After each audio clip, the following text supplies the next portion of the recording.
He didn't deny it. That was the problem. Not the messages. Not the photos. Not even the fact that my cousin was in them.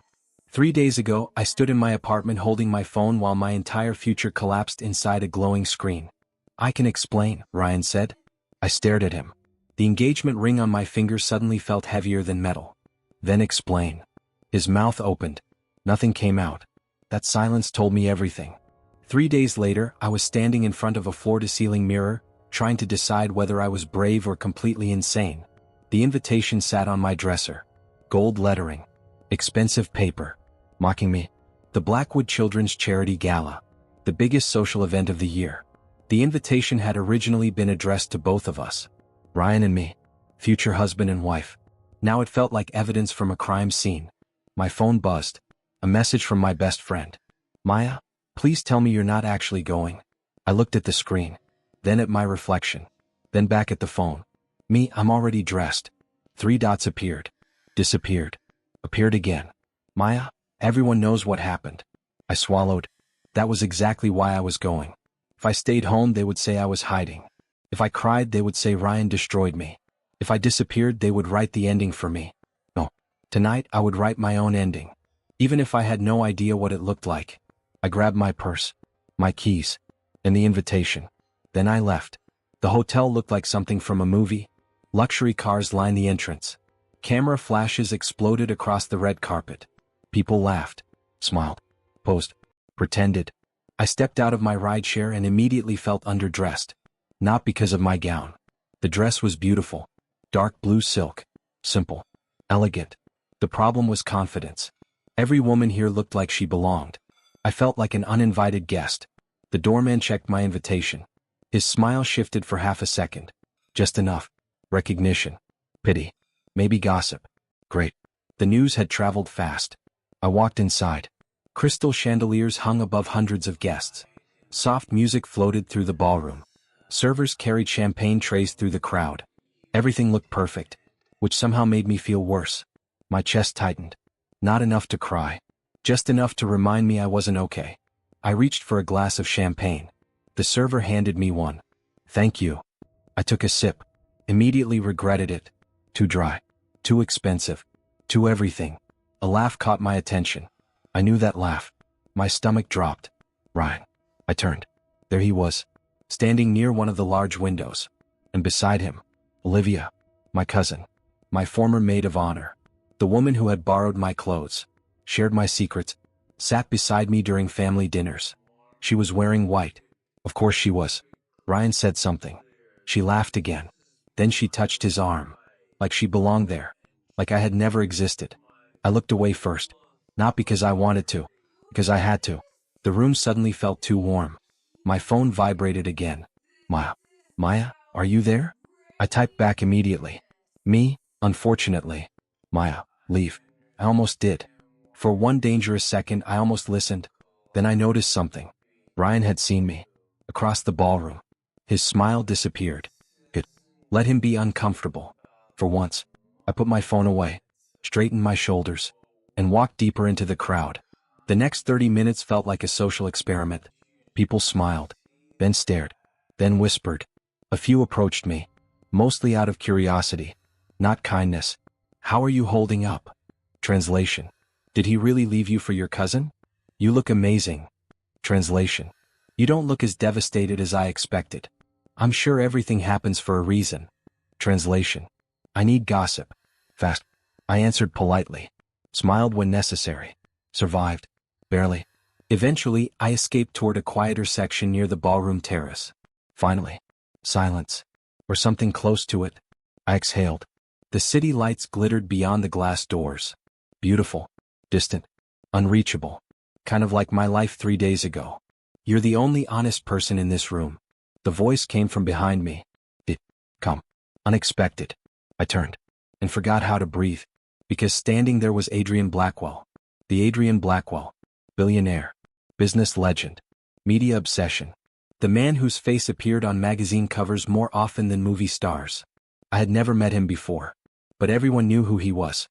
Tall. Sharp suit. Controlled expression. The kind of presence that made people straighten their posture without realizing it. I blinked. Once. Twice. Excuse me? His gaze remained steady. You look exactly how someone should look after being betrayed. My jaw tightened. Well, that was direct. I wasn't aware my emotions were tonight's entertainment. They are. His answer came instantly. Then something strange happened. A flicker crossed his face. Not amusement. Not arrogance. Stress. Gone almost immediately. But I caught it. Interesting. You seem familiar with public humiliation, I said. One corner of his mouth lifted. Billionaires don't get privacy. Must be difficult. It is. The answer surprised me. It sounded genuine. Before I could respond, movement near the entrance caught his attention. For the first time, his calm expression cracked. Only slightly. But enough. I followed his gaze. A group of older investors had entered the ballroom. Several looked angry. Others looked impatient. One woman appeared ready to start a war. Adrian checked his watch. A muscle moved in his jaw. Pressure. Lots of it. Something was wrong. Very wrong. Then he looked back at me. Studied me. As if making a decision. A dangerous one. Miss Carter. I froze. You know my name? I know everyone's name in this room. That wasn't comforting. At all. The noise of the gala seemed to fade. Adrian stepped closer. Not enough to invade my space. Just enough that nobody else could hear. His voice dropped lower. Can I ask you something unusual? Every instinct I had screamed no. But curiosity won. What kind of unusual? For the first time that night, I saw real panic behind his eyes. Hidden. Controlled. But there. And then he whispered 4 words that changed everything. Pretend to be my wife. My grip tightened around the champagne glass. What? Around us, conversations continued. Music played. People laughed. Nobody knew my world had just tilted sideways. Adrian didn't repeat himself. He simply waited. Like a man standing at the edge of a cliff. Then I noticed something even more shocking. Half the ballroom was watching us. And suddenly, I realized this request wasn't about romance. It was about survival. I smiled when I should have said no. That was my first mistake. Or maybe it was the smartest thing I had done all night. The ballroom lights reflected off hundreds of crystal glasses. Music drifted through the air. People laughed. Investors negotiated. Socialites smiled at enemies they secretly hated. And standing in front of me was Adrian Blackwell, waiting for an answer that could apparently save or destroy something important. You're serious? I asked. Very. His voice stayed calm. Too calm. The kind of calm people use when panic is standing right behind them. I glanced toward the crowd. Nobody looked directly at us, which meant everyone was watching us. My phone buzzed. A message from Maya. Maya, why are you talking to Adrian Blackwell? I almost laughed. Good question. I typed quickly. Me, long story. 3 dots appeared. Then disappeared. No reply. Probably because she was too shocked to type. Adrian checked his watch again. Second time in less than a minute. Interesting. He wasn't worried about me. He was worried about time. What exactly happens if I say no? His jaw tightened. Not dramatically. Just enough. A lot of people lose a lot of money. That wasn't the answer. And he knew it. I folded my arms. No. What really happens? For a moment, neither of us spoke. The music continued behind us. Champagne glasses clinked. Someone laughed too loudly. Then Adrian exhaled. My family expects me to arrive tonight with my wife. Your wife? Yes. Which you don't have. No. Seems like an important detail. His expression almost changed. Almost. You're not wrong. That tiny crack made him seem human. Not a billionaire. Not a headline. Just a man trying not to let something fall apart. I should have walked away. Any reasonable woman would have. But then I looked across the ballroom. Ryan. Still standing beside Olivia. Still comfortable. Still acting like our engagement had never happened. Olivia said something. Ryan laughed. The sight hit differently this time. Not sadness. Not exactly. Something colder. A realization. I had spent 3 days drowning. They hadn't spent 3 minutes feeling guilty. Something inside me settled. Not healed. Settled. I looked back at Adrian. How long? What? How long do I have to be your wife? A flicker of relief crossed his face. Just tonight. I raised an eyebrow. You hesitated. His silence answered for him. I laughed. A short laugh. One without any joy. You're terrible at lying. I'm usually better. That's not reassuring. For the first time he actually smiled. Small. Unexpected. Dangerously attractive. Then it vanished. Back to business. Please. One word. Simple. Honest. That surprised me more than anything. Because powerful people usually demand it. They didn't ask. I looked at Ryan one last time. Then I made my decision. Fine. Adrian blinked. As if he hadn't expected me to agree. Fine. One night. I pointed a finger at him. One. His shoulders relaxed slightly. The change was so subtle most people wouldn't notice. I did. Because I had been watching him carefully. Thank you. Don't thank me yet. I extended my hand. Let's go fool some rich people. The second Adrian took my hand, the room changed. Not gradually. Immediately. Heads turned. Conversations paused. Whispers started. The shift felt almost physical. Like someone had changed the lighting. A few minutes ago, I was the woman whose fiancé left her. Now I was standing beside Adrian Blackwell. Apparently that made me interesting. How depressing. We walked deeper into the ballroom. His hand remained steady. Mine remained suspicious. Relax. I'm literally pretending to be your wife. Fair point. A woman approached us before I could say anything else. Elegant. Older. Sharp eyes. The kind of woman who probably noticed everything. Adrian straightened. Oh. Family.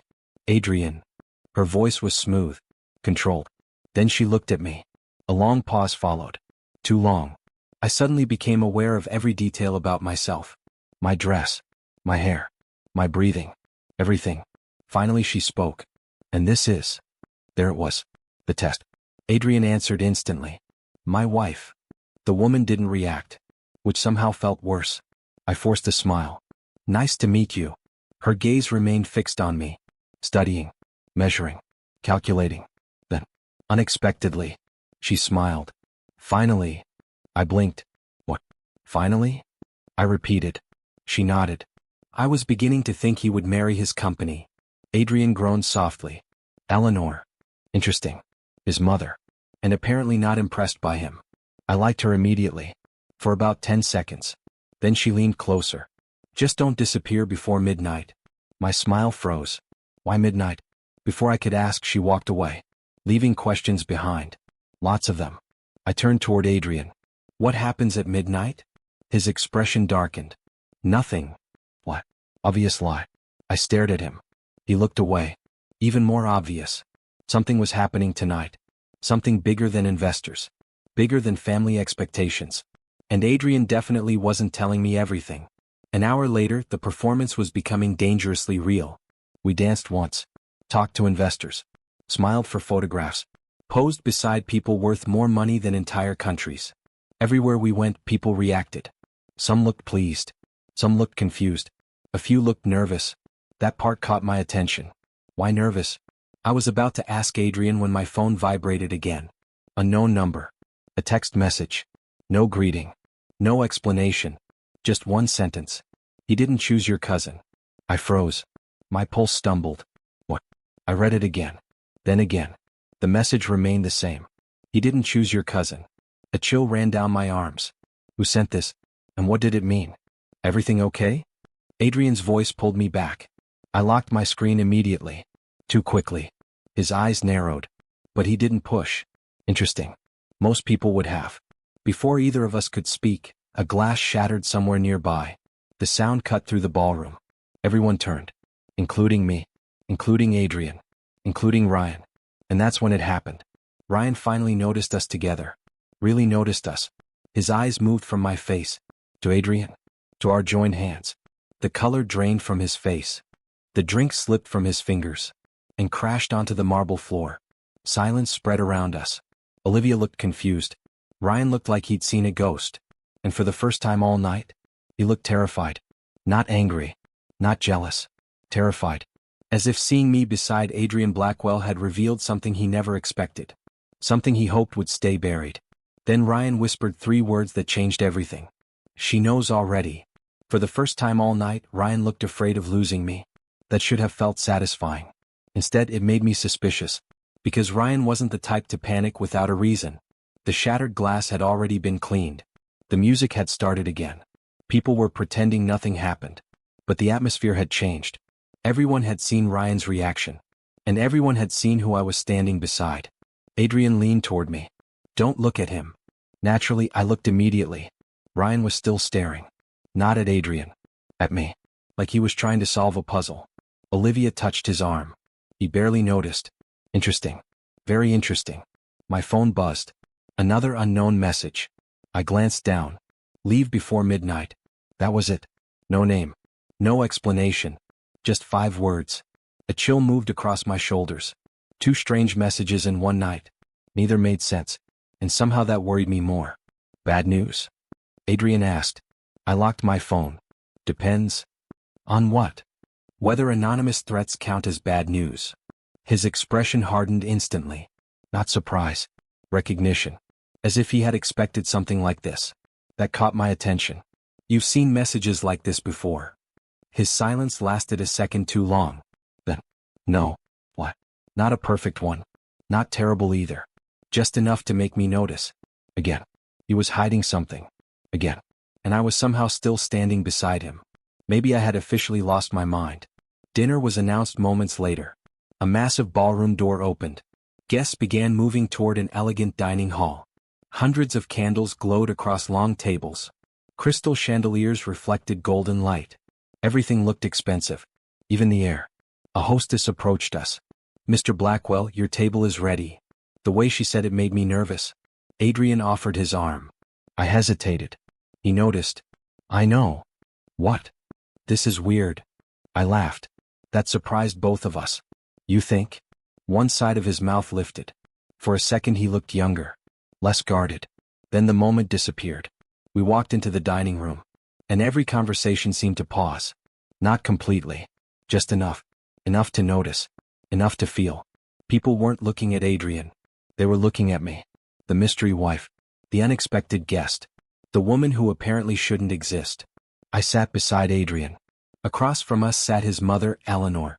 Beside her was an older man with silver hair and cold eyes. He looked at me once. Then twice. Like checking for flaws. I suddenly understood how jewelry felt in display cases. Adrian. The man spoke first. No warning? No. The man nodded slowly. Bold. Adrian reached for his water. His grip tightened slightly. Tiny detail. Big meaning. The man made him uncomfortable. Interesting. Who are you? The man asked. Direct. No smile. No social courtesy. Just interrogation. Before Adrian could answer, I did. My name is Emma Carter. The man waited. Clearly expecting more. I smiled. Then stopped talking. His eyebrow lifted. Eleanor hid what looked suspiciously like amusement. Good. Let him wonder. The conversation shifted. But I noticed something. Several guests at nearby tables kept glancing toward us. Not casually. Strategically. Watching. Measuring. Waiting. For what? I didn't know. Yet. Halfway through dinner, I finally started understanding why tonight mattered. Bits of conversation floated across the table. Investments. Partnerships. Acquisitions. Contracts. Then one phrase appeared again and again. The merger. Everyone cared about the merger. Everyone. And apparently Adrian's family had spent months preparing for it. Maybe years. The realization hit me slowly. This wasn't just a social event. It was a chessboard. Every family here wanted something. Power. Influence. Money. Control. And somehow I had walked directly into the middle of it. Wonderful. A woman approached our table. The room reacted immediately. Heads turned. Conversations slowed. Attention shifted. The woman wore a stunning black gown. Confident smile. Perfect posture. Dangerous eyes. She looked like someone who had never heard the word no. Adrian noticed her. And sighed. Not dramatically. Just enough. That told me everything. Problem? I whispered. Possibly. That's encouraging. It gets worse. Well, great. The woman stopped beside us. Her gaze landed on me. Instantly. Not Adrian. Me. Hello. Her voice was smooth. Almost friendly. Almost. I'm Vanessa Sinclair. There she was. The problem. I smiled politely. Emma? Vanessa tilted her head. Yes. I've heard. Something about the way she said it made me uncomfortable. Not openly hostile. Worse. Curious. Like a scientist examining an impossible discovery. She pulled out a chair. Sat down without invitation. Bull. I know Adrian very well. There it was. The challenge. Subtle. Public. Sure. Nobody else at the table spoke. Even Eleanor remained silent. Watching. Interesting. Vanessa continued. I've known him for years. I nodded. Okay. Her smile tightened slightly. Not the reaction she expected. Good. He doesn't like seafood. Good to know. He hates photographers. Understandable. He drinks coffee at exactly 6 every morning. I looked at Adrian. That sounds exhausting. A cough escaped Eleanor. Definitely hiding laughter now. Vanessa wasn't amused. Neither was Adrian. Actually, he looked uncomfortable. Not angry. Not irritated. Uncomfortable. Which made me wonder. Had everyone expected Vanessa to become his wife? That would explain a lot. Vanessa leaned forward. You appeared very suddenly. Life is full of surprises. Her eyes narrowed. You don't know him. I took a sip of water. Then shrugged. Neither do most people. Silence. Sharp silence. The kind people remember later. Vanessa studied me. I studied her. Nobody blinked. Finally she smiled. This one felt real. Dangerous. But real. You are better than I expected. That wasn't a compliment. Not entirely. Before I could respond, she stood. Conversation resumed around us. The moment seemed over. Then Vanessa paused beside my chair. Her perfume lingered in the air. Expensive. Elegant. Cold. She leaned closer. Close enough that only I could hear. And suddenly her voice lost all amusement. Someone is trying to expose you. Every muscle in my body went still. What? Her gaze remained on the room. Not me. They've been looking for proof all night. My pulse jumped. Proof of what? That I wasn't Adrian's wife? Obviously. But why? Who cared that much? I opened my mouth. Vanessa stepped back. The warning delivered. The damage done. Then she added one final sentence. The sentence that changed everything. You should be more worried about who hired them. And before I could ask another question, I noticed Adrian. Because across the table, for the first time since I met him, he looked genuinely alarmed. I thought the night was finally ending. I was wrong. Because the moment I saw fear in Adrian's eyes, I realized the gala had only been the beginning. Vanessa disappeared into the crowd. Just like that. No explanation. No chance to ask questions. Only a warning hanging in the air. Someone is trying to expose you. I looked at Adrian. He was already scanning the room. Not casually. Strategically. Like a man searching for danger. Tell me what's going on. His attention stayed on the crowd. Not here. That's becoming your favorite answer. A muscle moved in his jaw. He knew I was right. Unfortunately, that didn't stop him. Emma? His voice lowered. We need to leave. The seriousness in his tone erased any desire to argue. Almost. Leave because of Vanessa? No. Then because of the messages? Still nothing. I folded my arms. Do you ever answer questions? He looked at me. Actually looked at me. Tired eyes. Tense expression. A man carrying something heavy. Something invisible. Not the important ones. That wasn't reassuring. At all. 20 minutes later, we were in the back of a black town car moving through the city. Rain tapped softly against the windows. The gala lights disappeared behind us. For the first time all evening there were no cameras. No investors. No whispers. No performance. Just silence. A strange silence. Not awkward. Not comfortable either. My phone vibrated. Ryan. Incoming call. I stared at the screen. Then pressed decline. Immediately. Adrian noticed. Said nothing. The phone rang again. Decline. Again. Again. By the fourth call, I muted it entirely. The silence that followed felt satisfying. For about 5 seconds. Then reality returned. My engagement was over. My cousin had betrayed me. And I was currently sitting beside a billionaire whose life seemed held together by secrets. Not exactly where I expected to be this week. The thought almost made me laugh. Almost. Why did you choose me? The question escaped before I could stop it. Adrian turned toward me. What? Out of everyone in that ballroom. I looked out the window. Why me? For a moment he didn't answer. Streetlights passed across his face. Light. Shadow. Light again. Finally. You looked real. I blinked. What does that mean? Another pause. Longer this time. Then he rubbed a hand across his face. The gesture surprised me. Messy. Human. Unplanned. I spend most of my life around people who want something. His voice sounded different now. Lower. Less controlled. Money. Influence. Connections. He looked away. You looked like you wanted to be anywhere else. Despite myself, I smiled. That's because I did. A faint laugh escaped him. Short. Genuine. Gone almost immediately. But it was there. And somehow that mattered. Instead of taking me home, Adrian asked if we could stop somewhere first. Normally I would have refused. Tonight wasn't normal. 10 minutes later, we arrived at a quiet rooftop terrace overlooking the city. No reporters. No guests. No audience. Just lights stretching endlessly into the distance. The wind carried the smell of rain. For the first time all evening, Adrian seemed able to breathe. That caught my attention. We stood near the railing, neither speaking. Then suddenly, "I'm sorry." I turned. "What?" "The messages." His gaze stayed on the city. The attention. Pause. The lies. That one surprised me most, because he sounded sincere. Not polished. Not strategic. Sincere. "You didn't force me." "No." Another pause. "But I gave you reasons to regret saying yes." "Fair. Very fair." The city glowed beneath us. Cars moved like tiny lights. Somewhere below, people continued living normal lives. I envied them. Just a little. Then Adrian spoke again. "My father built Blackwell Global." I frowned slightly. Unexpected topic. He started with nothing. The wind tugged at his jacket. "Everyone calls him a genius." Something in his voice shifted. Not admiration. Not exactly. Complication. He wasn't. Adrian laughed quietly. "No. He was." Then he looked down. "He was also ruthless." There it was. The part people never put in magazines. "He made enemies?" "More than I can count." His answer came instantly. Like he had counted them before. Many times. The company became powerful. A bitter smile appeared. So did the people who wanted to destroy it.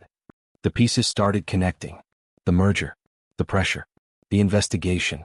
The warnings. This wasn't just business. This was survival. "Your family pushed you into this?" He nodded. "The merger stabilizes everything." But his laugh sounded tired. Dangerously tired. "But nobody asked if I wanted it."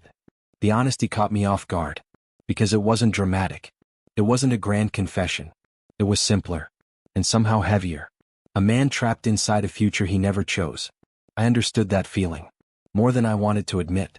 The conversation changed after that. Gradually. Without either of us planning it. For the first time all night he asked about me. Not the fake wife. Me. "What happened with Ryan?" Simple question. Complicated answer. I stared at the city. Trying to find the right words. There weren't any. I trusted him. I laughed once. The sound felt strange. "I know that sounds obvious." "It doesn't." I nodded slowly. He knew everything. The memories came back. Family holidays. Wedding plans. Late-night conversations. Promises. So many promises. He knew my fears. My throat tightened. He knew exactly where to aim. Adrian remained silent. Listening. Actually listening. No interruptions. No advice. No attempts to fix it. Just listening. And somehow that helped more. I keep replaying everything. I stared at my hands. The messages. The lies. The excuses. The worst part isn't losing him. That realization surprised me. Even now. It's realizing I didn't know who he was. The wind moved through the rooftop. Neither of us spoke. Then Adrian said quietly, "Sometimes people show us who they are." Pause. "We just meet them before they're ready to admit it." I looked at him. That didn't sound like advice. That sounded personal. Like experience. Like regret. And suddenly I wondered what Adrian had lost. Who he had lost. Before I could ask, his phone rang. The screen lit up.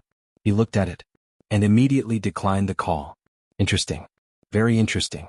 The caller ID simply said, "Mother." 1 second later. She called again. He declined it again. His expression darkened. Definitely not a happy family. Another crack in the mask. Another piece of a story I didn't know. Yet. An hour later he finally drove me home. The city had gone quiet. Most apartment windows were dark. Mine wasn't.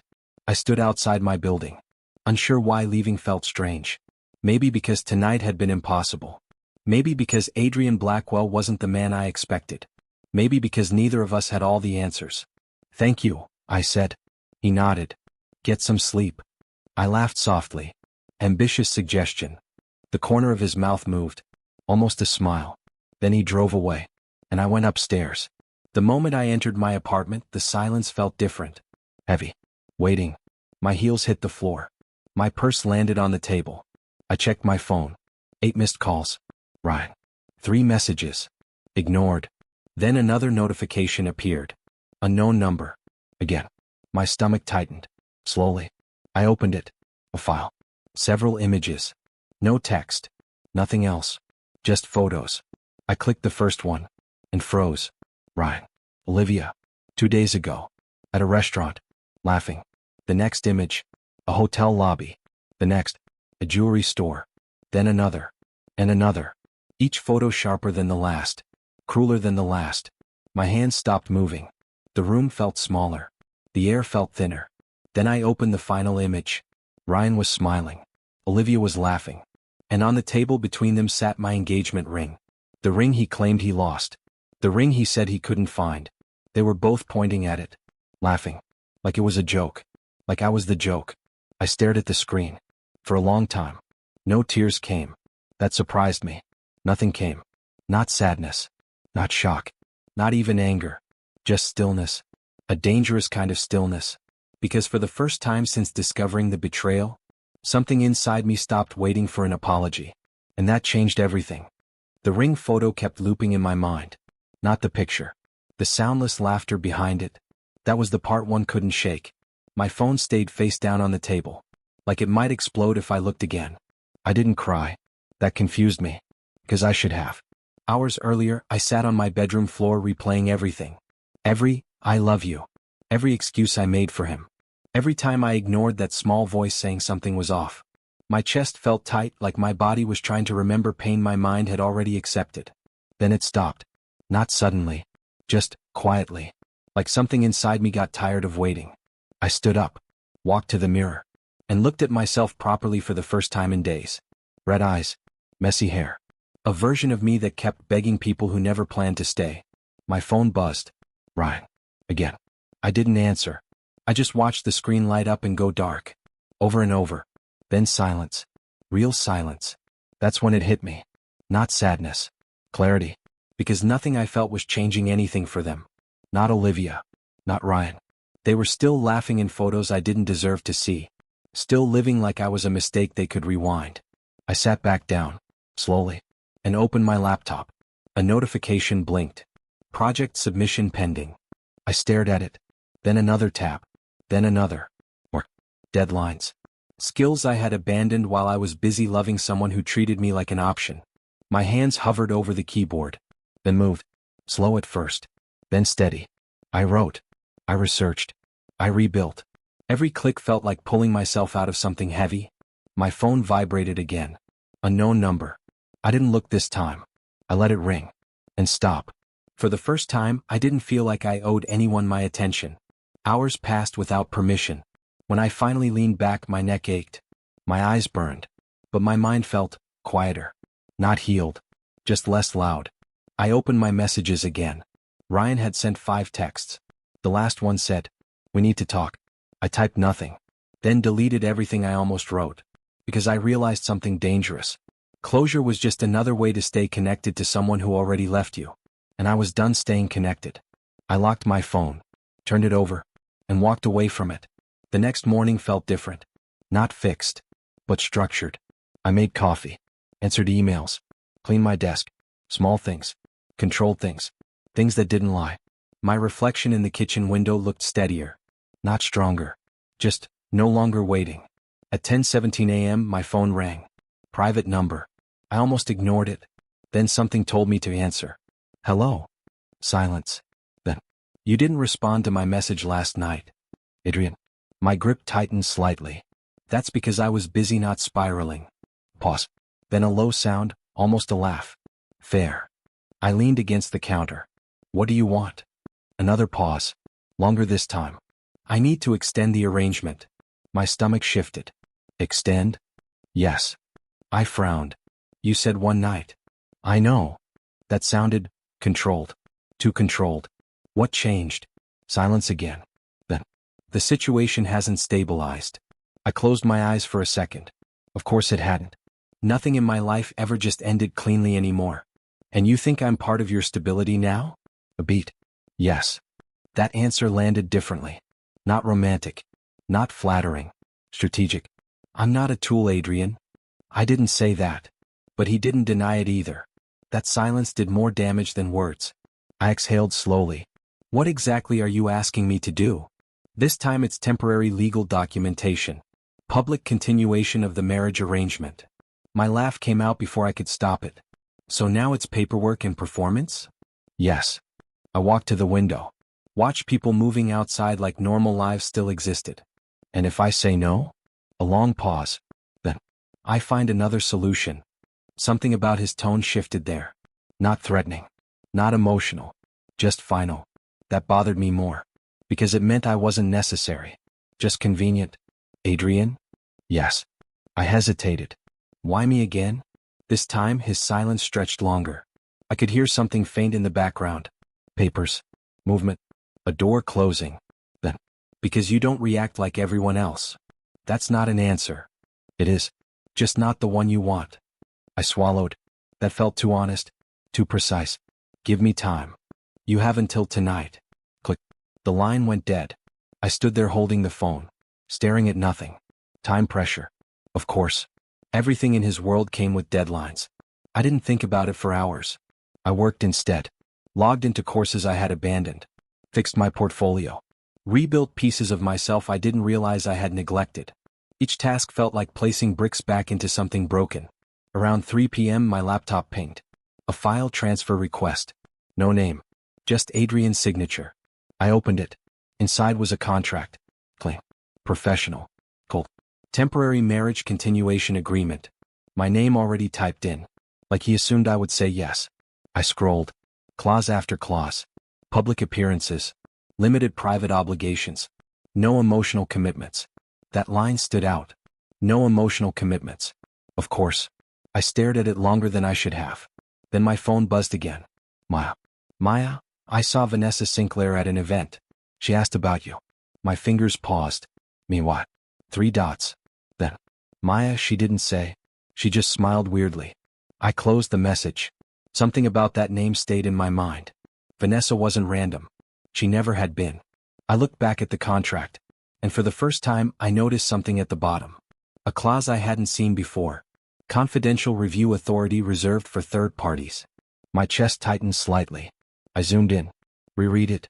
Again. That wasn't standard. That wasn't even normal. That was oversight. Someone else was watching this arrangement. Someone I didn't know about. My phone rang again. Adrian. I didn't answer immediately. I just stared at the screen.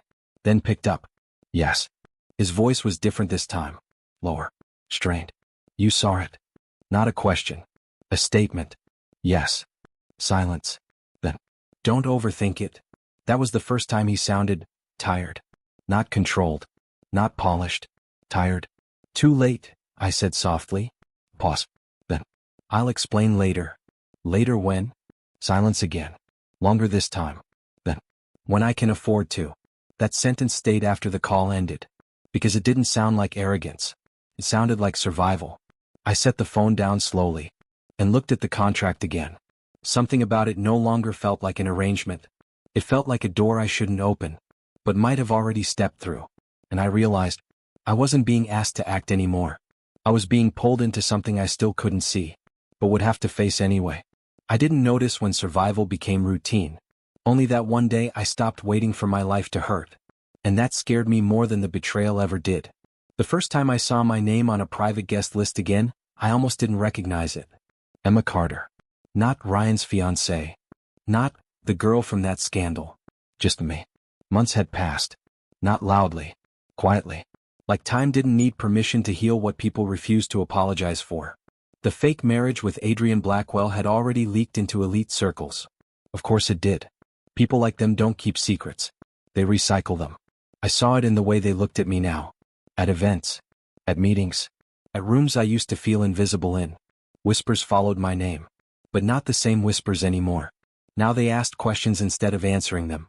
That shift changed everything. I didn't chase it. I didn't celebrate it. I just used it. My phone buzzed on my desk. Unknown contact. Media inquiry.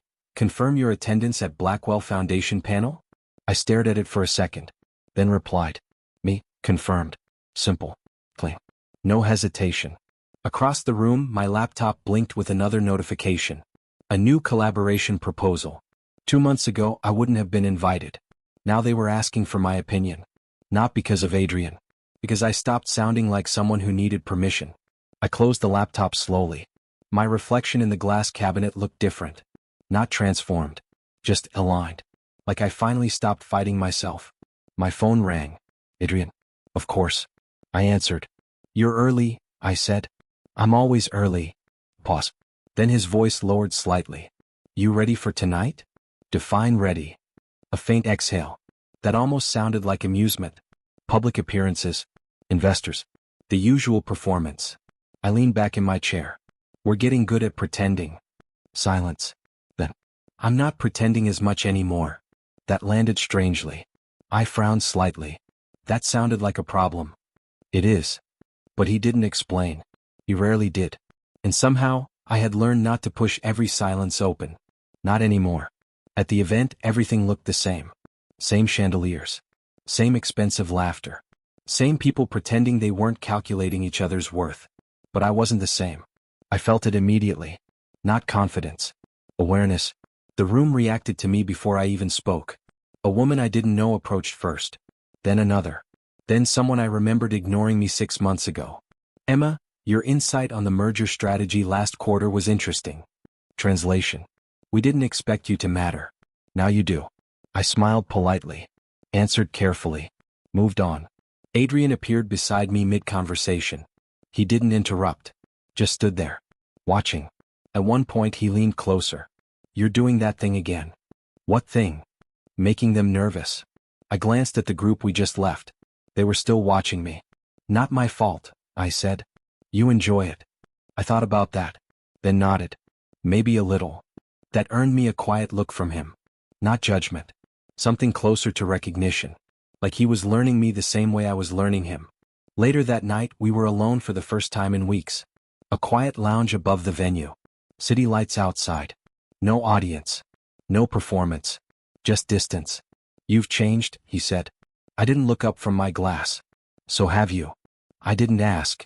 That's usually how change works. Pause. Then he sat across from me. Not beside me. That mattered. You're more direct now, he said. I ran out of patience for confusion. His gaze stayed steady.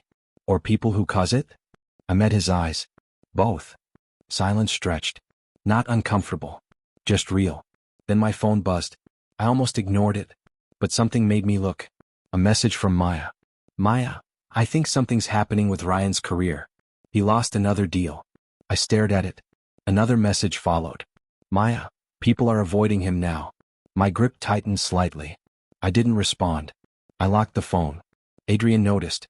Of course he did. Bad news? Depends. On what? If karma is actually real. A faint pause. Then. It's not dramatic, he said. That surprised me. I looked up. What isn't? Karma. His voice was calm. Too calm. It doesn't announce itself. I studied him. That sounded like experience. A flicker. Just a flicker. Then gone. It's observation. But I didn't believe him. Not fully. Not anymore. The next morning, everything shifted again. A file appeared on my laptop. No sender. Just encrypted access. I opened it. At first, it looked like financial documents. Transactions. Communications. Emails. Then I saw the names. Ryan. Olivia. Multiple exchanges. Not romantic. Strategic. My stomach tightened. I scrolled faster. Meeting notes. Deleted conversations. A plan. Not just betrayal. Coordination. My breath slowed. This wasn't cheating. This was arranged damage control. My name appeared once. Then again. Then again. Each time attached to decisions I was never allowed to see. My phone rang. Adrian. I didn't answer. It rang again. Still didn't answer. On the third call I picked up. What is this? I asked immediately. Silence. Then. You opened it. Answer me. Pause. Longer than usual. Then his voice came lower. Careful. That wasn't meant to reach you yet. My chest tightened. Yet. Another silence. Then. Emma, there's more to what happened to you than you think. That sentence didn't feel like explanation. It felt like preparation. For something I wasn't ready to hear. I looked at the screen again. At my name inside files that weren't supposed to exist. And realized something simple. My betrayal hadn't ended. It had only been documented. And someone had been collecting evidence all along. For reasons I still didn't understand. Adrian, I said slowly. Yes. My fingers hovered over the trackpad. What did you mean by yet? Silence. Then. Because now you're part of it. Click. The call ended.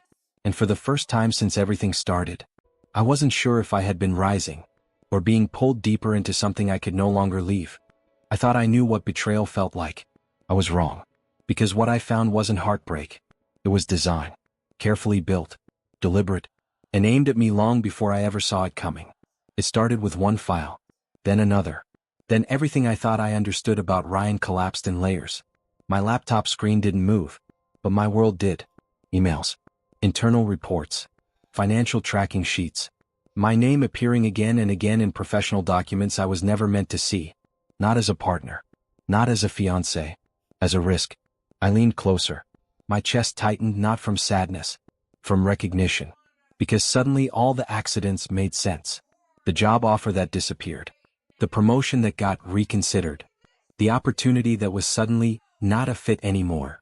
I used to think I was unlucky. Now I realized I had been filtered. Systematically. My fingers froze on the trackpad. A message thread opened by itself. Ryan and Olivia. Not romantic. Strategic. I read the first line. Ryan, if she gets that role she leaves us behind. My breath stopped. Leaves us. Not me. I scrolled faster. Olivia, so delay her. Ryan, already done. My stomach dropped. No cheating. No accident. Coordination. Planning. Execution. My engagement wasn't just betrayal. It was management. I stood up too quickly. Chair hit the floor behind me. The sound felt distant. Like it didn't belong in my body. My phone buzzed. Ma. I answered without thinking. I need you to tell me everything you know, I said immediately. Silence on the line. Then. What happened? My throat tightened. I wasn't just cheated on. Pause. Then her voice dropped. Emma, what are you saying? I swallowed. Each word felt sharp. He sabotaged me. Silence. Long. Heavy. Then. No, she whispered. That can't be real. But it was already real. Because I was reading it. An hour later, I was in my apartment again. But I wasn't the same person who left it. I kept scrolling. File after file. Each one worse than the last.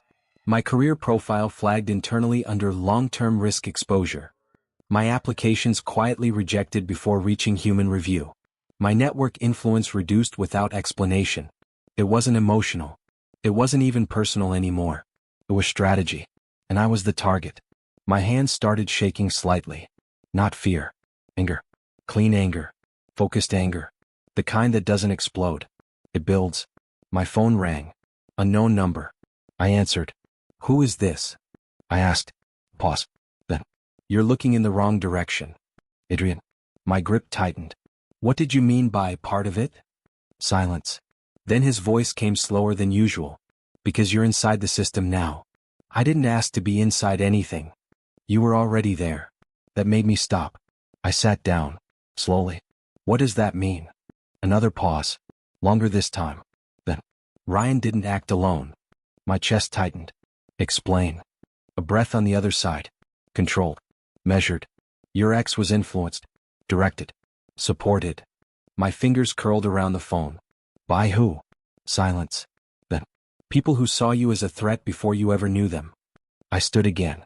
Slowly. No, I said. I don't matter enough for that. That pause felt different. He didn't respond immediately. Then. That's what you think. Something in his tone shifted. Not softness. Concern. Controlled concern.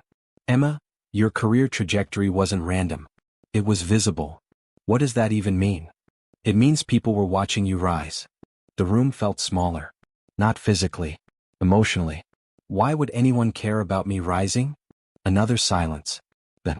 Because you were connected to the wrong future. That sentence didn't make sense. But it also did. Too much. The next morning I went out.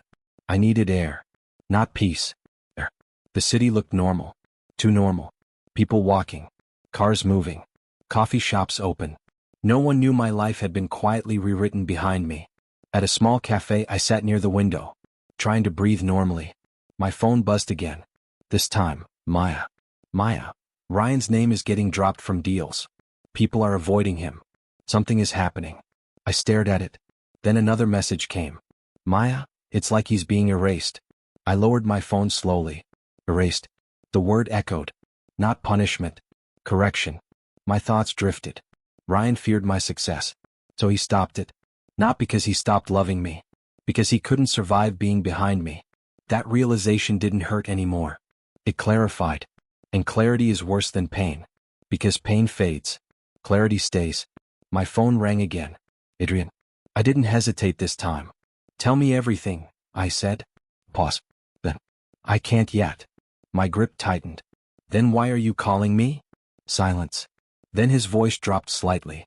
Because someone inside my company is leaking information. I frowned. About you? Yes. Another pause. And they're accelerating it. Why? A long silence. Then.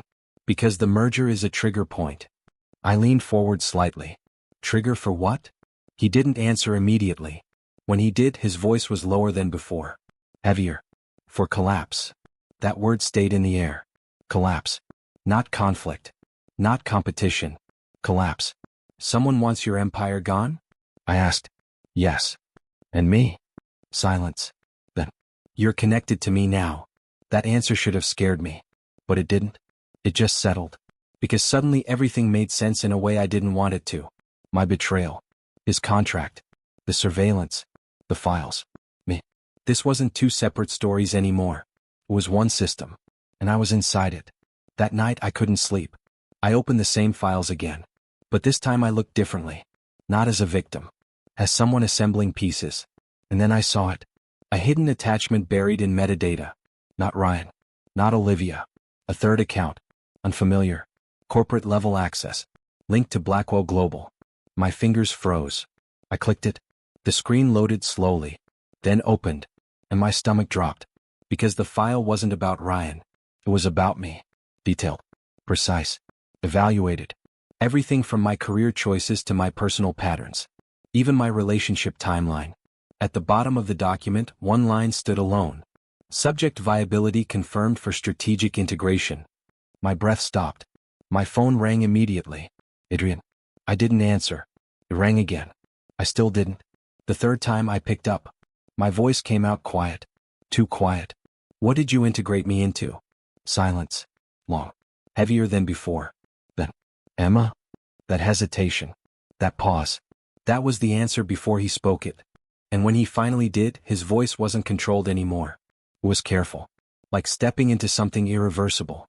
You were never just part of the arrangement. A beat. You were the reason it started. And everything I thought I understood shifted again. I didn't see karma arrive. I heard it. In the silence after people stopped defending him. That was the first sign. Ryan used to walk into rooms like he owned the air. Now he hesitated at doorways. Like even success wasn't sure it still recognized him. And I didn't need to be told why. I already knew. Because I was there when the cracks started forming. I just didn't cause them. I survived them. My phone didn't stop buzzing that morning. Messages. Notifications. Screenshots. All the same pattern. Ryan losing another deal. Ryan removed from partnership board. Ryan's investors reconsidering support. I stared at each update without blinking. Not satisfaction. Not revenge. Just distance. Like watching a storm hit a house I used to live in. Maya called. Her voice was lower than usual. You're not going to believe this. I probably will. Pause. He tried to blame Olivia. That made me exhale once. Not laughter. Something colder. So the loyalty lasted how long? About as long as his reputation. I leaned against the kitchen counter. And Olivia? She's denying everything. Saying he dragged her into it. That part didn't surprise me. People always rewrite their roles when the ending gets ugly. But something about it still felt incomplete. Like collapse wasn't just happening. It was being engineered. By afternoon I started noticing the shift myself. People who once ignored me now paused when I entered rooms. Not admiration. Awareness. Recognition. Like I had become part of a conversation they couldn't avoid anymore. At a private industry gathering that evening, I felt it more clearly. Whispers moved faster than introductions. She's the one connected to Blackwell. She rebuilt herself after that breakup. No, she's the one who stayed calm through it all. They didn't know my story. But they were building one anyway. And I was no longer the background character. I was the reference point. I saw Ryan at the event. I didn't expect him to be there. Neither did anyone else apparently. He looked thinner. Not physically, socially. Like attention had stopped feeding him. Olivia stood beside him. But not really beside him. More like near him. Distance even in proximity. Their silence spoke louder than any introduction. He saw me before I saw him fully. That pause between recognition and reaction. That hesitation. Then he walked straight toward me. Fast. Not controlled. Not careful. Just raw. People noticed immediately. Of course they did. Emma. His voice was tighter than I remembered. Not confident. Not soft.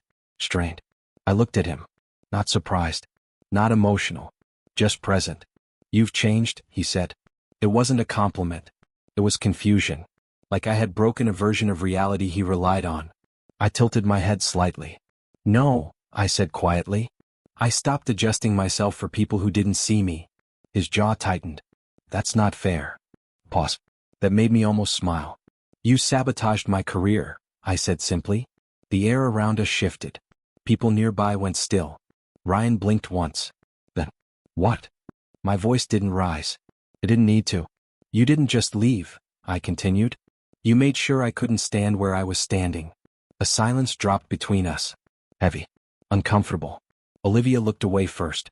That told me everything. Ryan shook his head slightly. I interrupted him. Not loudly. Just cleanly. I saw everything. That stopped him. Not my words. The certainty behind them. He lowered his voice. You don't understand what was happening. I let that sit. Then. No, I said. I understand exactly what was happening. Pause. Then my chest tightened, not with pain but recognition. You were afraid I'd outgrow you. That landed. I saw it. Just for a second. Something in his expression shifted. Not guilt. Something worse. Exposure. He took a step closer. You think this is about ego? I looked at him. No, I said softly. I think it was about control. Silence. He didn't deny it immediately. That hesitation said more than words ever could. Around us, phones were already out. Recording. Whispering. Collecting moments. Because this wasn't private anymore. It was content. Ryan's voice dropped. You think you're better than me now? That question used to hurt me. Not anymore. I shook my head slightly. I don't think about you at all unless I have to. That did it. I saw it break something in him. Not anger. Displacement. Like he no longer knew where he stood in my story. Later that night, the city had already turned it into a headline. Not the details. The tone. Emma Carter responds to ex-fiancé at high-profile event.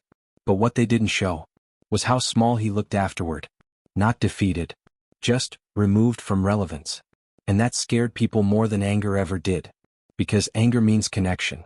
Indifference means erasure. But I didn't feel victorious. Not fully. Because while Ryan was collapsing publicly, Adrian was becoming harder to reach. That night I noticed something strange. 3 missed calls. No return. A message unread. Then silence. Too clean.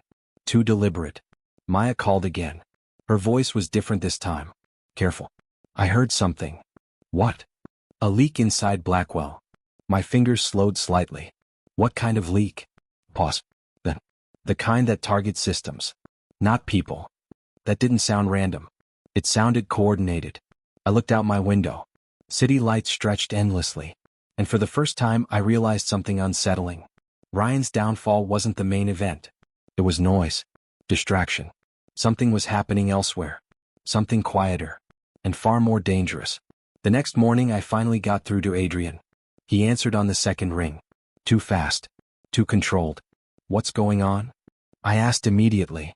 Pause. Then. Someone moved early. That wasn't an answer. That was confirmation. Explain, I said. Silence. Then his voice lowered. We've been compromised from the inside. My grip tightened. Is it about the merger? Yes. Another pause. Then. And they're trying to force acceleration. That made no sense at first. Until it did. Forcing timing meant forcing mistakes. And mistakes meant collapse. Who? I asked. Long silence. Then, I don't know yet. That was the first time he sounded uncertain. Not weak. Just outnumbered. And then he said something that changed everything. They're not targeting the company anymore. Pause. They're targeting me. My chest tightened. Why would anyone? He interrupted me. Quietly. Because I built my defenses around you without realizing it. Silence. That sentence landed heavier than anything before it. I closed my eyes for a second. Then opened them. Adrian? Yes. What did you do? A long pause. Then his voice dropped. Not cold. Not distant. Just honest in a way I wasn't ready for. I made you the key. Silence. The kind that doesn't wait for explanation. It demands it. And then, the line went dead. I knew something was wrong before anyone said a word. Because silence in a billionaire's world is never peaceful. It's expensive. And this silence felt like collapse waiting to happen. My phone lit up first. Then his. Then the entire world. The leak didn't come quietly. It exploded. Confidential documents. Internal projections. Merger strategy files. Within minutes they were everywhere. News sites. Private investor groups. Social media threads that turned corporate collapse into entertainment. I sat in my apartment watching headlines refresh like heartbeat spikes. Blackwell Global internal files exposed. Merger under investigation. Investors pull out overnight. My chest tightened, but I didn't move. Because panic didn't help here. Only patterns did. My phone rang. Adrian. I answered immediately. What happened? I asked. Pause. Not confusion. Control breaking. Then. We've been breached. That was all he said at first. Just that. No explanation. No defense. No distance. For the first time, I heard something I had never heard from him before. Pressure. I reached the office within an hour. The building didn't feel like power anymore. It felt like damage control. People moved too fast. Too sharply. Eyes avoided eye contact. Phones were glued to ears. And in the center of it all, Adrian. Standing still. Not calm. Not composed. Focused in a way that looked almost dangerous. Like holding chaos together by force. He didn't look at me right away. He was reading something on a screen. Then another. Then, Emma, he said without turning. Tell me this isn't real, I replied. That made him finally look at me. And I saw it. Not fear. Worse. Calculation under strain. It's real, he said quietly. A beat. And it's accelerating. The next hours blurred into fragments. Meetings. Calls. Screens. More leaks appearing as we tried to close them. Every time we sealed one hole, another opened somewhere else. Like someone was watching the process. Adjusting. Learning. Adapting faster than we could react. At one point, Adrian hit the table. Not hard, but enough for everyone to stop. Silence dropped instantly. Stop reacting, he said. His voice wasn't loud. But it cut through everything. Start thinking. That shift changed the room. Panic didn't disappear. It reorganized. I stayed. Even when people started leaving. Even when advisors suggested distancing. Even when whispers turned into warnings. Because something inside me already knew. This wasn't just his collapse. It was targeted. And not random. Who benefits from this? I asked quietly. We were alone in a side room. Adrian didn't answer immediately. That silence told me enough. I don't know yet, he finally said. That's not like you. His jaw tightened slightly. I usually do. I leaned forward. Then what's different? He looked at me. Longer than usual. Not calculating this time. Exhausted. I trusted the wrong silence. That line stayed in the air. Heavy. Personal. It wasn't until late evening that everything shifted. A notification popped up on my screen. Then every device in the room. A name. A face. A confirmation. Adrian froze. Just slightly. But I saw it. Because I was watching him now the way he used to watch others. That's impossible, someone said behind us. But it wasn't. Because the data was too clean. Too structured. Too consistent. The silent observer. The one no one questioned. The one who always stood just far enough from attention to avoid suspicion. Mirror. Adrian's assistant. 10 years. Trusted. Invisible. Useful. Harmless. Until now. I read the logs. My stomach tightened. She's been feeding information out for years, I said quietly. Adrian didn't respond. He just stared at the screen, like he was rewriting every memory he had of her. Then, why? I asked. Pause. Then he said something I didn't expect. Because she was never just an assistant. I looked at him. What was she then? His voice dropped. A planted variable. Silence. Then everything clicked at once. Not betrayal. Infrastructure. By midnight, the damage was partially contained. Not fixed. Contained. There's a difference. One survives. The other limps forward. Mira was gone. No confrontation. No drama. Just absence. Like she had always known how to disappear before she was caught. We stood alone in the conference room long after everyone left. City lights outside. Dead screens inside. Adrian didn't sit. Neither did I. For a while, neither of us spoke. Then he said it. Quiet. Not strategic. Not controlled. Just honest. This started long before I met you. I looked at him. I know. Pause. Then he added. But you changed how it ends. That should have felt like pressure. It didn't. It felt like truth we both had been avoiding. You were right about something, I said after a while. He glanced at me. What? You don't lose control easily. A faint exhale. No. But you did today. Silence. Then. Yes. That one word carried too much weight. Not failure. Exposure. I should have left then. That would have been the logical thing. But I didn't. Because something in the air between us had shifted over months. Not loud. Not confessed. Just present. Always there. And now impossible to ignore. Adrian stepped closer. Not suddenly. Not aggressively. Just closing distance like a decision he had been delaying. I need to tell you something, he said. My chest tightened slightly. Then say it. Pause. Long enough to feel like hesitation was fighting truth. Then. The arrangement stopped being an arrangement a long time ago. Silence. My pulse didn't spike. It slowed. Because I understood what came next before he finished. His voice lowered. And I stopped pretending I didn't know that. Another step closer. Not pressure. Clarity. I just didn't know how to say it without making it real. The room felt smaller. Not because of him. Because of everything unsaid between us finally gaining weight. I swallowed. What are you saying, Adrian? He looked at me. Finally unguarded. Finally direct. I'm saying I stopped being able to separate you from my decisions. Pause. Then the line that changed everything. And I don't want to anymore. I knew he would come back the moment I stopped needing him. Not because I was waiting. But because men like him always return when the silence starts costing them something. And today he finally did. I saw him before he saw me. Standing outside the glass building where I now worked. No security clearance. No crowd around him. Just a man who used to feel untouchable. Now he looked, paused. Like life had finally stopped adjusting to his presence. My phone buzzed. Unknown number. Then a message. We need to talk. R. I didn't reply. I already knew. He was waiting in the cafe across the street. Not the kind of place he used to enter. Too ordinary. Too exposed. I walked in anyway. Slow. Controlled. No hesitation. His eyes lifted the second I sat down. And for a moment, just a moment, he didn't speak. Like he was recalibrating who I had become. You look different, he said. I tilted my head slightly. I am. Pause. Then he exhaled like it hurt to hear that. That's what I came to talk about.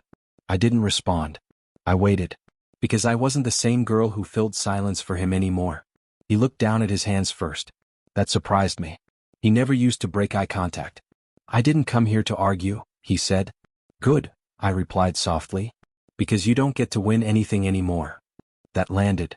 Not dramatically. Just correctly. His jaw tightened. Then loosened. Like he was fighting something inside himself. I know, he said finally. Silence. Then again. I know I destroyed what we had. A beat. I know I did it before I even understood what I was afraid of losing. My chest tightened slightly. Not pain. Recognition. But I didn't show it. You were afraid of me, I said. He didn't deny it. That mattered. I was, he admitted. My fingers stayed still on the table. No shaking. No reaction I couldn't control. Why? I asked. His eyes dropped for half a second. Then back up. Because you were becoming something I couldn't predict. Pause. That sounds like an excuse, I said. It is, he replied immediately. That honesty hit differently. No performance. No polished apology. Just raw failure. He leaned forward slightly. Not pressure. Not dominance. Just exhaustion. I watched you, he said quietly. From a distance. My expression didn't change. I saw what you became after me. I laughed once. It wasn't warm. It wasn't cruel either. Just empty enough to land. You mean what I became because of you? He didn't interrupt. Didn't defend. That silence told me everything. I didn't cheat because I stopped loving you, he said suddenly. That made me still. Not because I believed it, but because I needed to hear where he was going with it. I did it because I couldn't stand the idea that you would outgrow me and not look back. There it was. Not romance. Control. Fear disguised as choice. My chest tightened slightly. Not pain. Clarity sharpening into something colder. So you sabotaged me, I said. He didn't correct me. I tried to slow you down, he admitted. Pause. And then I watched you move forward anyway. His voice lowered. And I lost everything I thought I was protecting. For a second, I saw him differently. Not the liar. Not the betrayal. But the man who confused love with ownership. And fear with strategy. It almost hurt more than anger would have. Because anger keeps distance. Understanding doesn't. I'm sorry, he said. Simple. No decoration. No pleading. Just truth delivered too late. I'm sorry for choosing my insecurity over you. Silence stretched between us. Heavy. Uncomfortable. Final. I should have felt satisfied. But I didn't. Because some apologies don't repair anything. They only confirm what you already survived. My phone buzzed. A notification. Then another. News alert. Public distress at Kai and Vanessa engagement event. I looked at it briefly. Then back at him. Your cousin? He asked quietly.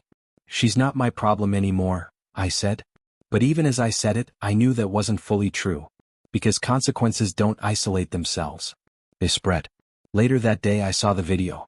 My cousin, Vanessa, standing in front of cameras. Mascara smudged. Voice shaking. Arguing. Not with strangers. With him. My ex. The man I used to love. Their perfect image cracking in real time. I did everything you asked me to, she said on screen. And he replied. Don't rewrite this. You made your own choices. The breakup wasn't private. It wasn't quiet. It was public collapse. I turned off the screen. Slowly. Like I didn't want to admit what I was feeling. Not satisfaction. Not revenge. Something quieter. Distance. Finally complete. My phone rang again. Adrian. I almost didn't answer. But I did. Are you okay? He asked immediately. I paused. Then. Yes, I said. But it didn't sound like a finish. It sounded like a transition. He noticed. Of course he did. Come to the office, he said. Something just escalated. My grip tightened slightly on the phone. What kind of escalation? Pause. Then his voice dropped. Not business this time. Another pause. And then the line that shifted everything again. It's personal. The room was already watching me before I even stepped inside. Not because I was important. But because stories like mine travel faster than truth in elite circles. And tonight, everyone had come to see how it ended. The celebration hall looked perfect. Too perfect. Crystal lighting. Soft music. Carefully arranged smiles. But I could feel it. The tension under the surface. Like glass ready to crack. My phone buzzed once. Adrian, stay close to me tonight. No matter what happens. I didn't reply. Because I already knew. Something was about to break. The first crack came quietly. A senior board member stood during the opening speech. Then another. Then the entire tone of the room shifted without warning. Before we continue, one of them said, voice tight, we need clarity on internal misconduct. A silence fell. Not polite. Not respectful. Sure. Adrian didn't move. He didn't look surprised. That's what scared me more. He was ready. What is this? Someone whispered behind me. Then screens lit up. Documents. Emails. Financial trails. Every hidden connection that had been feeding leaks from inside the system. Exposed. What? Public. The room erupted instantly. Whispers turned into arguments. Arguments turned into panic. And panic turned into exposure. Adrian finally stepped forward. Not rushed. Not defensive. Controlled. But different. Something in him had stopped pretending. I built this company on structure, he said. His voice carried without effort. I allowed trust where I should have demanded accountability. Pause. And someone used that mistake. Eyes shifted across the room. People started realizing. This wasn't just a speech. It was a dismantling. Then he said her name. Calmly. Clearly. No hesitation. Mira. The room froze. I felt it instantly. The shift. The recognition. The silence that follows when truth becomes unavoidable. She didn't just assist the system, Adrian continued. She shaped its blind spots. Screens changed again. Proof. Patterns. Years of manipulation disguised as loyalty. I saw my ex before he saw me. Standing near the edge of the crowd. Stiff. Watching everything collapse in real time. For the first time, he wasn't the center of attention. He was just part of the aftermath. His jaw tightened when he saw me. Not anger. Something worse. Realization. Then the second confrontation began. Not planned. Not staged. Vanessa stepped forward. Slowly. Eyes scanning the room before landing on Adrian. I want to speak, she said. A murmur spread instantly. Adrian didn't stop her. He just watched. She turned slightly. Not to the crowd. To me. That caught me off guard. I spent a long time believing I was competing with you, she said. Her voice wasn't sharp anymore. It was stripped down. Honest in a way I had never heard from her. I thought you were weak. Pause. A small breath. I was wrong. The room shifted again. Because apologies in rooms like this are rare. And public ones are dangerous. You didn't lose because of him, she added quietly. You lost because they underestimated you. That landed differently. Not like praise. Like truth being returned to its rightful place. I didn't respond immediately. Because I didn't trust how it made me feel. Adrian stepped closer to the center again. The final move was coming. Everyone could sense it. The attempt to destroy this merger was internal, he said. But it was guided externally. Pause. And every enabler who protected it will be removed. No shouting. No threat. Just execution. One by one names were called. People I had seen shake hands with confidence days ago. Now standing frozen. Watching their influence collapse in real time. Some tried to argue. Some tried to leave. None of it mattered anymore. Because control had already shifted. And then, he looked at me. Just for a second. But it changed the temperature of the entire room. Not because it was dramatic. Because it was visible.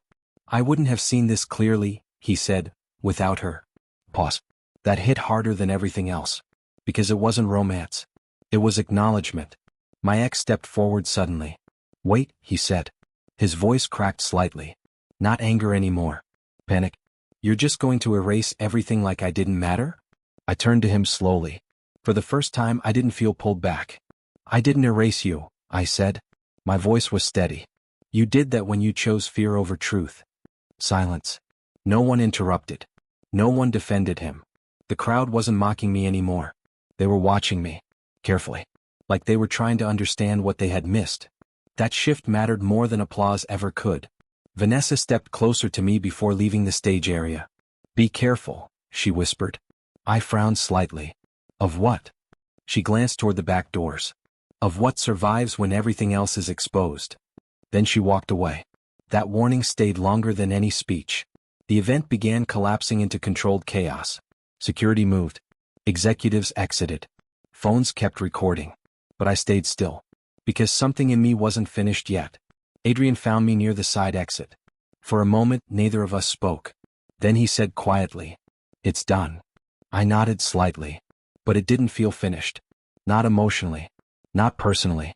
Something was still suspended between us. You should leave, he added. I looked at him. Is that what you want? Pause. Long. Honest. Then. No. That single word changed the air again. He stepped closer. Not like before. Not controlled distance. Something more fragile. I've handled the company, he said. But I don't know how to handle this part. I understood what he meant. Because I didn't either. My phone buzzed again. One message. A known number. No name. Just a single line. This isn't the end. It's the beginning of what they were trying to hide. I looked up slowly. Adrian saw my expression change. What is it? He asked. I didn't answer immediately. Because I didn't have one yet. Only the feeling that everything we had survived so far was only the surface. And whatever was coming next wasn't public anymore. It was personal. I didn't realize freedom could feel this quiet. No shouting. No chasing. No one trying to control the outcome. Just a contract ending, and a life waiting on the other side of it. The envelope sat between us on the table. Simple. White. No drama. Just finality. Adrian didn't touch it. Neither did I. Because we both already knew what it meant. It ends today, I said softly. He nodded once. Yes. No hesitation. No negotiation. Just acceptance. Outside the window, the city moved like nothing important was happening. But inside this room, everything was ending. Or beginning. I couldn't tell which yet. I've already signed my part, he said after a moment. That surprised me. Not because I doubted him, but because I expected control. Instead, I got surrender. He pushed the envelope slightly toward me. You don't owe me anything, he added. Pause. No conditions. No expectations. His voice lowered. Not even gratitude. That last part stayed with me. I looked at him. Really looked. Not billionaire. Not strategist. Not the man who built empires out of pressure. Just a person sitting across from me, choosing honesty over advantage. You're making this sound like goodbye, I said. He didn't deny it. That's because it is, if you want it to be. Silence dropped between us. Heavy. But not painful.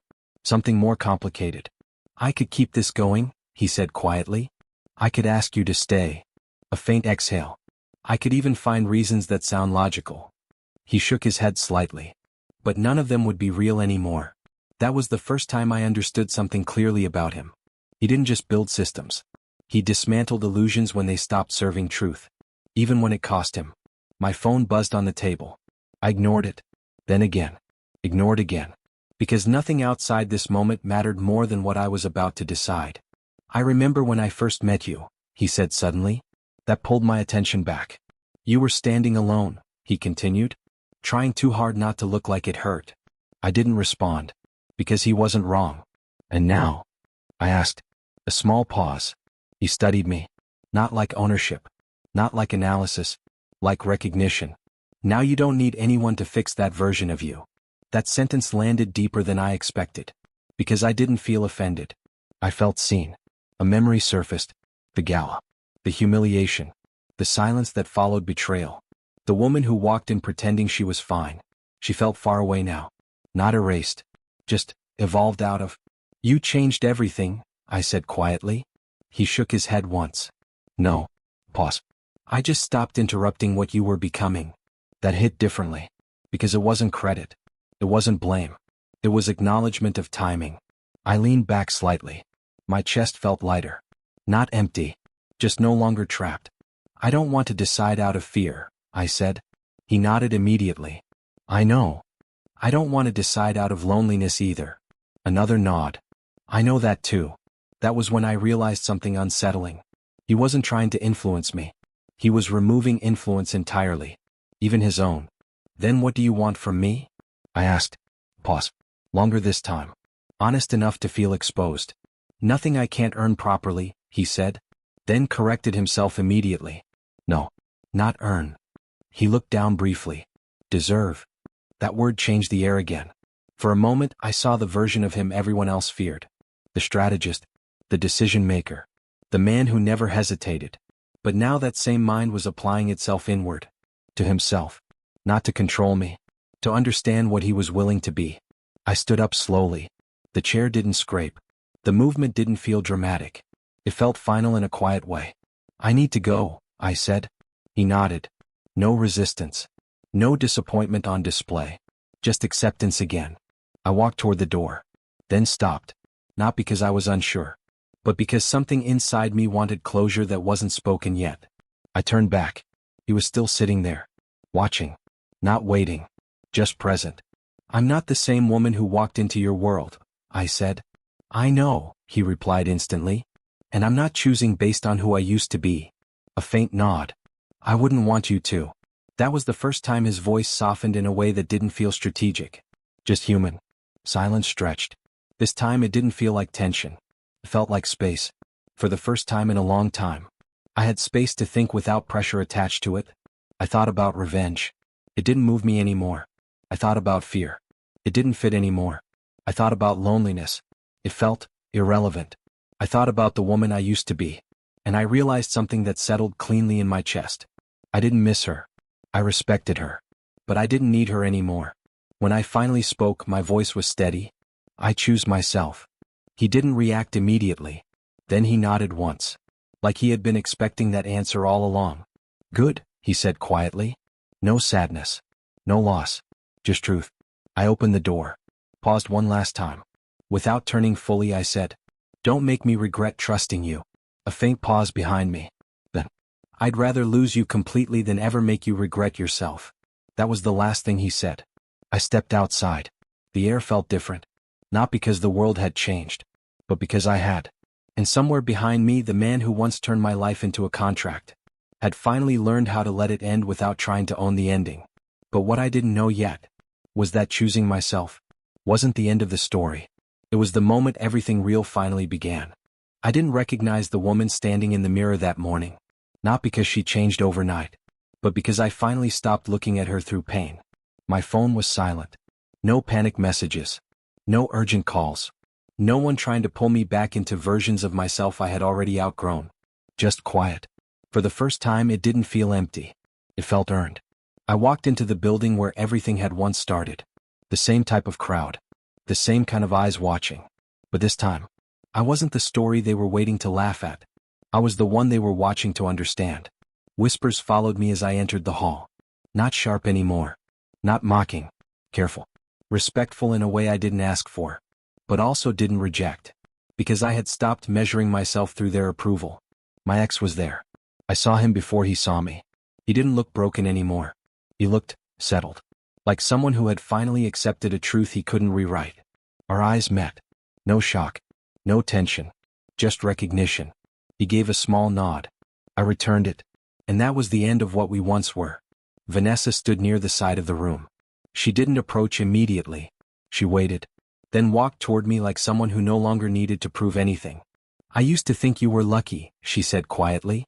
I tilted my head slightly. "And now?" She exhaled. "Now I think I was just loud in a room you were learning to survive." That made me pause. Not because it hurt. Because it finally made sense. Adrian stood at the center of it all. Not performing. Not controlling. Just present. When his eyes found mine, something shifted. Not in the room but in the space between us. We didn't move toward each other immediately. We didn't need to. Later he found me alone near the balcony. City lights below. Noise behind us. Stillness between us. "You came," he said. I nodded. "I always come to where things end properly." A faint exhale left him. "Or begin properly," he replied. That earned the smallest smile from me. We didn't fall into old patterns. No explanations. No emotional urgency. Just honesty that didn't rush to fix anything. "I don't want contracts," I said. "I know," he replied immediately. "I don't want roles." "I know that too." Pause. Then I added, "I don't want to be chosen out of fear or convenience." He turned slightly toward me. "And I don't want to be someone who needs to convince you to stay." Silence. Not heavy. Just clear. "I'm not the woman you met," I said. "I know," he said again.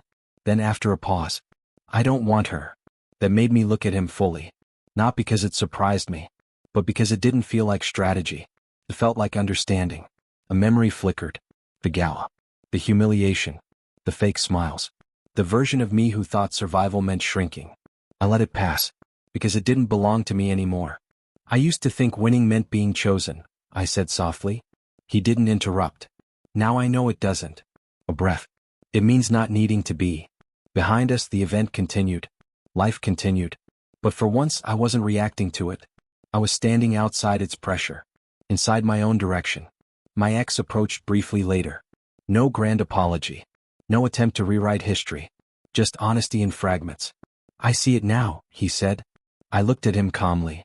"I hope you do," I replied. Not for him. For closure. He nodded once. Then stepped back. And disappeared into the crowd without pulling anything with him. Vanessa left shortly after. This time without rivalry. Without performance. Just a quiet acknowledgement that not every story needs enemies to end. Adrian stood beside me again near the exit. "You still haven't answered something," he said. I turned slightly. "What's that?" He hesitated. Just for a moment. "Where do you go from here?" I looked at the crowd. At the lights. At everything I once thought defined me. Then I looked at him. And finally answered honestly. "I go where I'm not trying to be enough for anyone." Pause. Then I added. "And where I don't forget who I am while loving someone." That landed between us like truth settling into place. He nodded slowly. Not relief. Not victory. Just acceptance. I can meet you there, he said. I studied him for a moment. Not for perfection. Not for guarantees. But for intention. Then I said, then don't follow me. A beat. Walk beside me. His expression shifted slightly. Not into emotion. Into certainty. I can do that, he said. We stood there for a moment longer. No declarations. No dramatic ending. Just two people no longer trying to win anything. Only trying to be real. And as I stepped forward into the night, I finally understood something I spent years learning the hard way. The biggest revenge was never being wanted after I healed. It was not needing to be broken in the first place. I didn't look back. Not because I was afraid to, but because nothing behind me could decide who I was anymore. And for the first time in my life, I was completely, quietly, unshakably free.